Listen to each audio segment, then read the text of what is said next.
हम प्रायिकता के बारे में पढ़ रहे थे, ठीक है।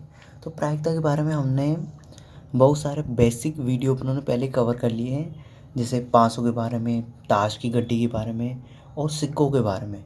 और हमने प्रायिकता की जो प्रश्नावली है उसका पहला क्वेश्चन भी कर लिया था। दूसरा जो क्वेश्चन है वो सबसे लास्ट में करेंगे, ठीक है। थोड़ा कन्फ्यूजिंग सा है, आपको थोड़ा कन्फ्यूजन से दूर रहे, प्रायिकता आपको सिंपल लगे, इस वजह से उसको सबसे लास्ट में करेंगे, ठीक है। और आज का जो तीसरा क्वेश्चन है वो करते हैं और धीरे धीरे ऐसे ही सारे क्वेश्चन करेंगे, एग्जाम्पल भी करेंगे, सब कुछ करेंगे ना, कोई भी क्वेश्चन को छोड़ने वाले नहीं। तो ये क्वेश्चन नंबर 3 है, इसको सोल्व करते हैं, ठीक है। तो देखो सबसे पहले इसको अच्छे से पढ़ लेते हैं क्या बोल रहा है। देखो, फुटबॉल के खेल को प्रारंभ करते समय, देखो एक फुटबॉल का खेल है, उसको प्रारंभ करते समय यह निर्णय लेने के लिए कि कौन सी टीम पहले बॉल लेगी, इसके लिए एक सिक्का उछालना एक न्याय संगत विधि क्यों माना जाता है, ये बताना है अपनों कि एक सिक्का उछालना एक न्याय संगत विधि क्यों माना जाता है, इसके बारे में लिखना है ना। तो देखो सिक्का उछालना एक न्याय संगत विधि इसलिए माना जाता है क्योंकि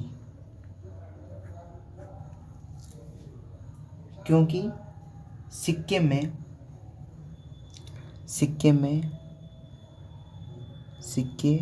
में चित, जिसको बोलते हैं हेड, ठीक है, और पट, जिसको बोलते हैं अपन टेल, ठीक है। चित पट, ठीक है ना, टेल। जो सिक्के में चित और पट है ना, इनके आने की जो परिणाम है, सिक्के में चित और पट आने के परिणाम समप्रायिक होते हैं, ठीक है। समप्रायिक का मतलब इक्वल प्रायिकता के होते हैं। मतलब मान लो कि अपनों ने सिक्का उछाला तो कभी चित आ गया, कभी पट आ गया, है ना। तो ऐसा फिक्स नहीं कि चित ही चित आएगा, पट भी आ जाएगा, है ना, कुछ भी फिक्स नहीं है उसमें। उछालेंगे तो दोनों में से एक आएगा, कोई सा भी आ सकता है, तो एकदम फिक्स नहीं है। तो क्योंकि सिक्के में चित और पट आने के परिणाम समप्रायिक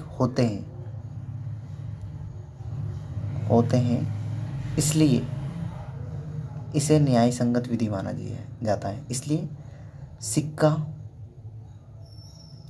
उछालना एक न्याय संगत विधि माना जाता है ना।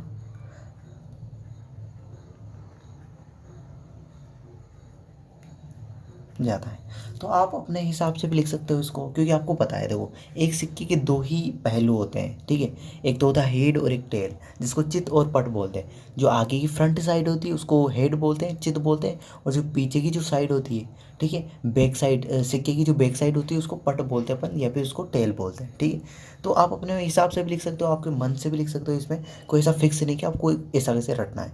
आपके हिसाब से लिख सकते हो कि सिक्के को उछालेंगे तो उसके दो ही परिणाम होते हैं, या तो चित आएगा या पट आएगा। तो ऐसा कभी भी फिक्स नहीं होता सिक्के में कि एक बार चित आ गया तो चित ही चित आएगा। हमेशा पट भी, कुछ भी आ सकता है, पट भी आ सकता है, कोई फिक्स नहीं है, ठीक है। उसमें ऐसा नहीं है अपनों ने कि फिक्स कर दिया कि यही आएगा ना। ऐसा नहीं कि गेम जैसा है कि मान लो गेम में एक बार अपनों ने कोई उसमें एंट्री कर दी, मान लो एक उसको इनपुट दे दिया कि ये चलेगा, तो ऐसा नहीं है ना, फिक्स नहीं है। उसमें अपन को उछाला तो उसके हिसाब से कुछ भी आ सकता है, एकदम इक्वल होता है कि कुछ भी आ सकता है ना। ऐसा नहीं फिक्स है कि अपन ने पहले से डिसाइड कर रखा है ये आएगा ना। तो इस वजह से इसको न्याय संगत विधि माना जाता है। तो आप अपने हिसाब से भी इसको लिख सकते हैं। तो आई होप आपको समझ में आ गया होगा। फिर भी कोई कन्फ्यूज़न हो तो आप कमेंट करके पूछ सकते हैं, ठीक है। तो इस वीडियो के लिए इतना ही खूब है। इस क्वेश्चन के लिए फिर अगला क्वेश्चन के लिए अगली वीडियो आएगी, तो आप देखते रहिए और मस्त रहिए और पढ़ते रहिए अच्छी तरीके से।